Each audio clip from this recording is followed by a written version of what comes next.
Okay, BJP నేత క్రాంతి గారు ఉన్నారు, క్రాంతి గారితో మాట్లాడదాం. క్రాంతి గారు, గుడ్ ఆఫ్టర్నూన్ అండి. నమస్కారం అండి. క్రాంతి గారు, దశాబ్దపు కళ, తెలంగాణ ప్రజల దశాబ్దాల కళ సాధించుకుని దశాబ్దమైంది. ఈ దశాబ్దంలో తెలంగాణ ముందుకు వెళ్ళడానికి కేసీఆర్ గారు బాగా చేశారని రామ్మోహన్ గారు చెప్తున్నారు. కాంగ్రెస్ చేయబోతుందని చెప్పి కాంగ్రెస్ వాళ్ళు చెప్తున్నారు. మీరేమంటారు? తెలంగాణ ప్రజల పరిస్థితి ఏ విధంగా ఉందంటారు?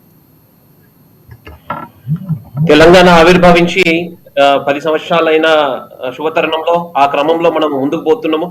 కానీ ఈ సందర్భంలో నిజంగా మనస్ఫూర్తిగా అందరికి శుభాకాంక్షలు చెప్పాలా, లేకపోతే ఇంతకు ముందు పాలకులు పాలించిన పద్ధతి వల్ల బంగారు తెలంగాణ బక్క చిక్కిరి తెలంగాణ అయిపోయిందా అని బాధపడాలి అనే పరిస్థితి ఉత్పన్నమైంది. పాలకులు ఆనాడు తెలంగాణ ఉద్యమంలో ప్రతి ఒక్క యువకుడు తెలంగాణ ఆకాంక్ష కోసము పోరాటం చేసి జైలు పాలైనం. నాలాంటి వాళ్ళు ఎందరో ఈపుల మీద తన్నులు తిన్నాము, జైలుకి పోయినాము, వారాల తరబడి జైలుకి పోయినాము. కానీ ఈ రోజు ఈ తెలంగాణలో ఉన్న ప్రస్తుత పరిస్థితులను చూస్తే చాలా బాధ అనిపిస్తుంది. ఎవరెవరైతే ఆ ఉద్యమంలో మాతో పాటు వెంట పనిచేసిర్రో వాళ్ళెవరు కూడా ఈ రోజు పాలక పక్షాన వెంటలేరు. ఎవరెవరైతే ఉద్యమాలలో మాతో పాటు జైలు పాలైనరో వాళ్ళెవరు కూడా ఈ రోజు టీఆర్ఎస్ పార్టీలో నేతృత్వం వహిస్తలే. దానం నాగేందర్ లాంటి, ఎర్రబల్లి దయాకర్ లాంటి వీళ్ళందరూ కూడా మమ్మల్ని కొట్టిండ్రు. కానీ తెలంగాణ ద్రోహులు అటువంటి అందరిని కూడా ఎంటబెట్టుకొని పాలకులు ఈ రోజు పరిపాలించి ఈ తెలంగాణని వాళ్ళ స్వార్థం కోసము నాయకులందరూ కూడా వాళ్ళ ఒక ఆస్తులు నింపుకున్నారు, వాళ్ళ ఒక పామాలు నింపుకున్నారు తప్ప గానీ ఈ 10 సంవత్సరాలలో తెలంగాణ ఒక సగటి తెలంగాణ వాడిగా, తెలంగాణ ఒక యువకునిగా ఎవరికి కూడా ఏమి ఒరగలే. ఒకటి క్రాంతి గారు నా మాట వినబడుతుందా? చెప్పండి. ఒక్క మాట. ఎందుకంటే బీజేపీ అనేది జాతీయ పార్టీ ఆల్రెడీ దశాబ్దం నుంచి కూడా బీజేపీ పార్టీ మన కేంద్రంలో పరిపాలనలో ఉంది. ఇలాంటి పార్టీ ఈ రోజు వరకు కూడా తెలంగాణ ప్రజల్ని ఎందుకు మెప్పించలేకపోయింది? నెంబర్ 1. నెంబర్ 2, కేంద్రం నుంచి సహాయ సహకారాలు పూర్తిగా తెలంగాణకు అంది ఉంటే బీజేపీని మరి నెత్తి మీద పెట్టుకోవాల్సిన ప్రజలు ఎందుకు పెట్టుకోలేకపోయారు?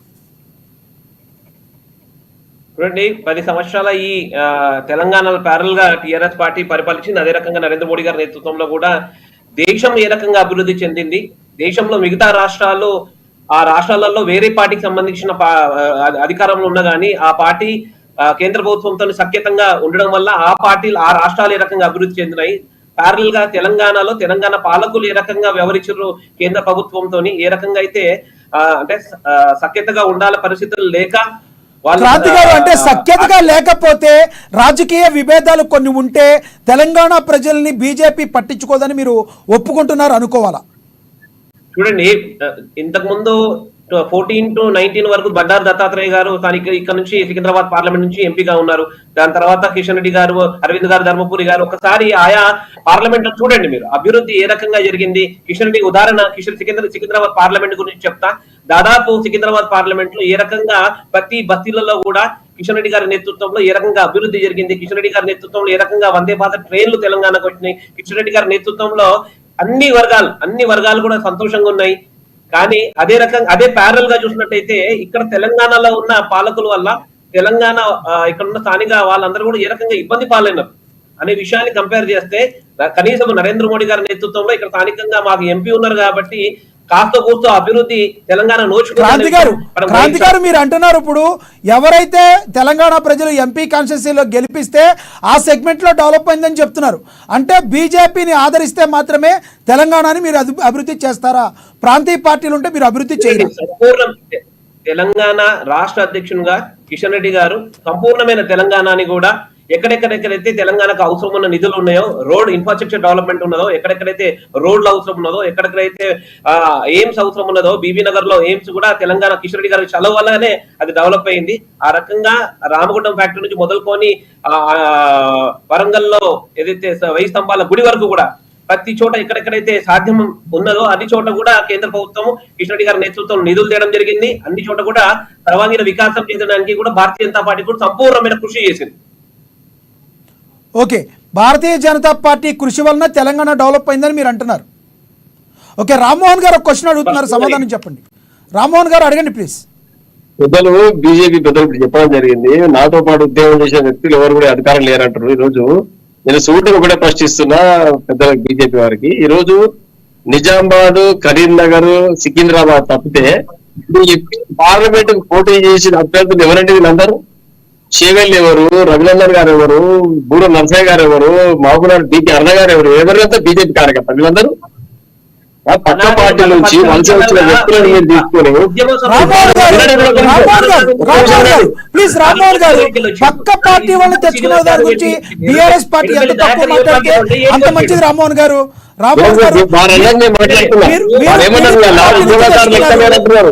తెలంగాణ రాష్ట్ర సమితిలో అందరు ఉద్యోగదారులే, మీరు మాట్లాడద్దు. అందరు ఉద్యమ రాష్ట్ర సమితిలో సోదరా నేను చెప్పింది ఒక నిమిషం. ఇలా కిషన్ రెడ్డి గారు మాత్రమే డెవలప్ చేసింది తెలంగాణ అంటున్నారు. కిషన్ రెడ్డి గారు డెవలప్ చేయలేదు తెలంగాణ రాష్ట్రాన్ని. మీరు వినండి ఒక నిమిషం వినండి. ఆ రోజు తెలంగాణ కొరకు రాజీనామా కిషన్ రెడ్డి గారు రాజీనామా చేయలేదు. తెలంగాణ రాష్ట్రం కొరకు రాజీనామా చేసే ఎమ్మెల్యేలు అంటే భారతీయ జనతా పార్టీ నుంచి కిషన్ రెడ్డి గారు రాజీనామా చేసిన వ్యక్తి. ఆ రోజు మీరు తెలంగాణ అభివృద్ధి చేసినట్టు వందే భారత్ ట్రైన్ కిషన్ రెడ్డి గారు తెచ్చింది కాదు. వందే భారత్ ట్రైన్ వినండి ప్రధానమంత్రి గారు ప్రవేశపెడితే రాష్ట్రానికి సంబంధించిన వాటా కింద రామ్మోహన్ గారు తర్వాత మీరు మాట్లాడదు కానీ ప్లీజ్ కంటిన్యూ. క్రాంతి గారు కంటిన్యూ. దానం నాగేందర్ ఏంటి పని చేసిండా? రామోహన్ ఎర్రబల్లి దాకా ఏంటి పని చేసిండా? అరే తెలంగాణ ఉద్యమంలో విద్యార్థి నాయకులుగా మేము ఆయన ఇంటి మీదకి పోతే ఈపులు వగిలేనమ్మాయి. అట్లాంటి దానం నాగేందర్ నువ్వు ఎండ పెట్టుకున్నావు. ఎర్రబల్లి దయాకర్ ఎన్ని తిట్లు తిట్టిడు, అట్లాంటి నీ ఎండ పెట్టుకున్నావు.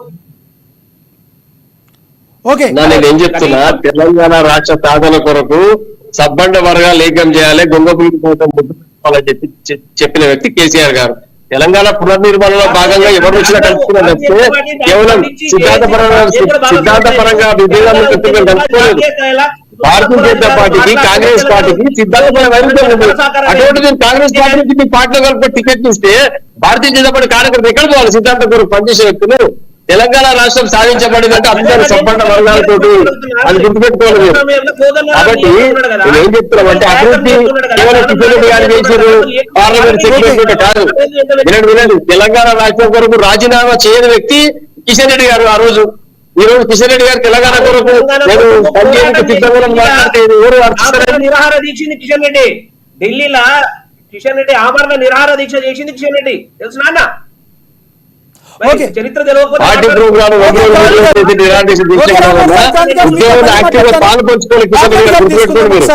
పాపిరెడ్డి గారు బీజేపీ పార్టీకి కాంగ్రెస్ పార్టీకి పాపిరెడ్డి గారు ఒక్క నిమిషం, క్రాంతి గారు ఒక్క నిమిషం.